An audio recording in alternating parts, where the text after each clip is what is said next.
I did not realize the terrible consequences of my friends being discovered, and my father reminded me the other day of how one day, during that period, I turned to him and in all innocence said, "I hope this happens every year because it's so much fun having my friends to play with every day." The JVP-led communist insurgency rising out of our universities was equally horrific in the late 1980s. Schools and universities were closed. People rarely stepped out of their homes in the evenings. The sight of charred bodies on the roadsides and floating corpses in the river was terrifyingly commonplace. People who defied the JVP faced dire consequences. They even urged students of all schools to walk out and march in support of their aims. I was fortunate to be at Trinity College, one of the few schools that defied their dictates. Yet I was living just below Dharmaraja College in Kandy, where the students who walked out of its gates were met with tear gas, and I would see students running down the hill to wash their eyes out with water from a garden tap. My first cricket coach, Mr. D.H. De Silva, a wonderful human being who coached tennis and cricket to students free of charge, was shot on the tennis court by insurgents. Despite being hit in the abdomen twice, he miraculously survived when the gun held to his head jammed. Like many during and after that period, he fled overseas and started a new life in Australia. As the decade progressed, the fighting in the north and east had heightened to a full-scale war. The Sri Lankan government was fighting the terrorist LTTE in a war that would drag our country's development back by decades. This war affected the whole of our land in different ways. Families, usually from the lower economic classes, sacrificed their young women and men by the thousands in the service of Sri Lanka's military. Even Colombo, a commercial capital that seemed far removed from the war's front line, was under siege by terrorists using powerful vehicle and suicide bombs. Bombs in public places targeting both civilians and political targets became an accepted risk of daily life in Sri Lanka. Parents traveling to work by bus would split up and travel separately so that if one of them died, the other will return home to tend to the family. Each and every Sri Lankan was touched by the brutality of that conflict. People were disillusioned with politics and power and war. They were fearful of an uncertain future. The cycle of violence seemed unending.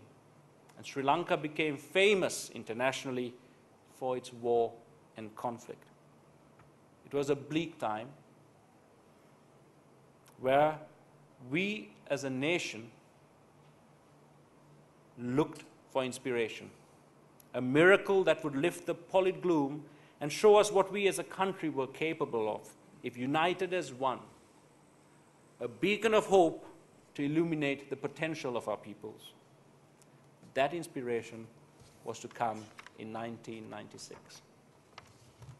The pre-1995 era, during which Sri Lanka produced many fine cricketers, but struggled to break free from the old colonial influences that had indoctrinated the way the game was played in Sri Lanka. Even after gaining Test status in 1981, Sri Lanka's cricket suffered from an identity crisis, and there was far too little Sri Lankan in the way we played our cricket. Although there were exceptions, one being the much talked about Satha Sivam, who was a flamboyant and colourful cricketer both on and off the field. He was a cricketer in whose hand they say the bat was like a magic wand. Another unique batsman was Duleep Mendes, now our chief selector, who batted with swashbuckling bravado. Generally, though, we played cricket by the book, copying the orthodox and conservative styles of the traditional cricketing powerhouses. There was none of the live for the moment and happy-go-lucky attitudes that underpin our own identity. We had a competitive team with able players, but we were timid, soft, and did not yet fully believe in our own worth as individual players or as a team. I guess we were in many ways like the early West Indian teams, calypso cricketers who played the game as entertainers and lost more often than not, albeit gracefully. What we needed at the time was a leader, a cricketer from the masses who had the character, the ability, and above all, the courage and the gall to change a system, to stand in the face of unfavorable culture and tradition, unafraid to put himself on the line for the achievement of a greater cause. This much-awaited Messiah arrived in the form of an immensely talented and slightly rotund Arjuna Ranatunga. He was to change the entire history of our cricketing heritage, converting the game that we loved into a shared fanatical passion that over 20 million people embraced as their own personal dream. The leadership of Arjuna during this period was critical to our emergence as a global force. It was Arjuna who understood most clearly why we needed to break free from the shackles of our colonial past and forge a new identity. An identity forged exclusively from Sri Lankan values, an identity that fed from the passion, vibrance, and emotions of normal Sri Lankans. Arjuna was a man hell-bent on making his own mark on the game in Sri Lanka, determined to break from foreign tradition and create a new national brand of cricket. Coming from Ananda College to the SSC proved to be a culture shock for him. SSC, or the Sinhalese Sports Club, was dominated by students from St. Thomas's and Royal College, the two most elite schools in Colombo. The club's committee, membership, and even the composition of the team was dominated by these schools. Arjuna himself has spoken about how alien the culture felt and how difficult it was for him to adjust to try and fit in.